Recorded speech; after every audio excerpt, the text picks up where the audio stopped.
Hi, my name is RJ Floyd. I'm a firefighter with the city of Aurora, and I've been asked by Responder Strong and the All Clear Foundation to talk about cannibalism.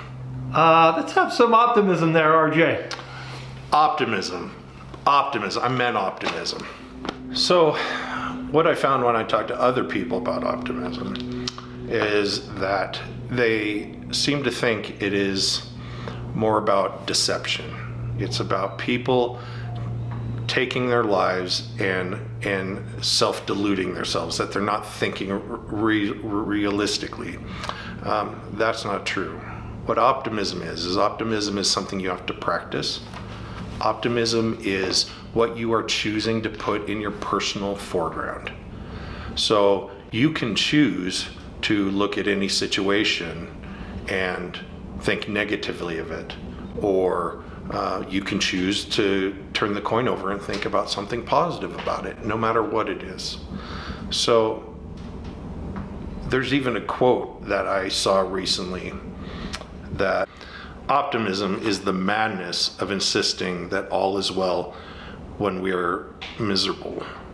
And I'm sure you could choose to look at life like that, but Aristotle also said that happiness depends on ourselves. You can choose. You can choose how you think. You can choose what to put in front of you.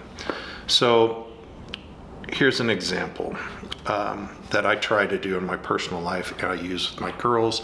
I use with my wife sometimes, but especially myself.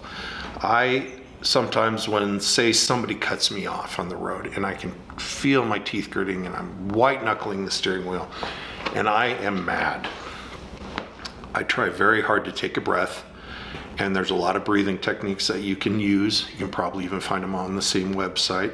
I try to take a breath and come up with a totally different scenario from his point of view. So I'll say something like, maybe he's on his way to the hospital for the birth of his first child.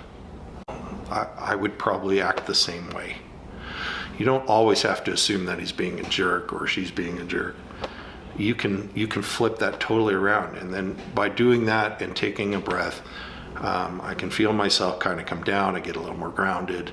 I use it with my children when they talk negatively, and it's usually about other people. Like, we love to be critical of other people and what they do and how they conduct themselves, and that's not really fair. So sometimes when my kids will say something negative about somebody, I'll say, wow, that person must be really having a tough time or a bad day. That poor person. And you can instantly see the shift in their eyes, that they're all of a sudden thinking, you know what, maybe I'm not being fair to them or me. You don't need to get yourself wound up negatively like that. Also, especially as civil servants, we tend to think that this is a type of weakness, that being optimistic is a weakness. That's really not true. We also like to say to ourselves that is personality. Well, that's just my personality, or that's how I developed being a young police officer, a young firefighter. This is just my personality. So universities have actually taken a look at this and done studies. They have found on this particular topic that 25% of this is your personality. That gives you 75% of yourself, your own being, to think and change and grow. We're not stagnant things. We're meant to learn. We're meant to progress. So you have 75% of yourself to adjust.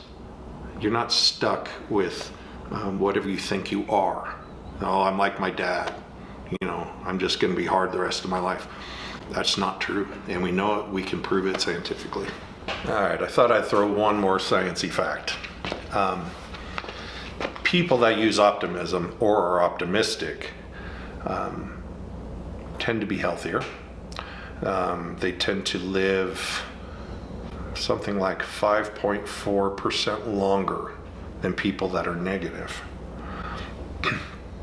They've even been able to show that you're 10% more likely to live into your 90s if you're optimistic daily. I'm not saying you want to live into your 90s. I'm not sure I do either, but the health and the quality of life later in your life is better when you're using optimism. The other thing that I get a lot from people is they tend to think, I will just push a negative thoughts out of my mind. Here's what I've learned about myself with that. When I try to focus on pushing something out of my mind, I just focus on it more. You'll never win that way. You just can't. So if you're depressed and you're like, man, I'm really going to push that out of my mind, or I'm going to push that thought out of my mind, you won't do it. You'll just end up thinking about it more and more and more until you're obsessing about it more and more and more. What you need to do is put good things kind of back in your world. And that's hard for people in our industry because you see so much hardship. You have really tough calls. You know, you're trying to deal with that. You go back to the station, you talk to other members of the crew, you try to unload. It can be a little dark, that dark humor, which is actually necessary to process. But after that, what's your internal narrative? It's particularly bad. You kind of have a choice mentally of saying either that person is ruined, because we do see that, or hey, we gave them the best chance of recovery or survival. And that's generally true. So you can choose what to kind of focus on. Even in your rig or your squad car or on scene with other people, and people are being, oh man, they're never gonna make it, hey, we gave them a great chance. We got them out of that car, we got them out of that situation really fast, we were efficient. And you can instantly see the difference. Those are the ideas you need to be putting into your life. I hope I was able to explain, like when you're in calls, that you can switch things. Optimism is a flexible mind.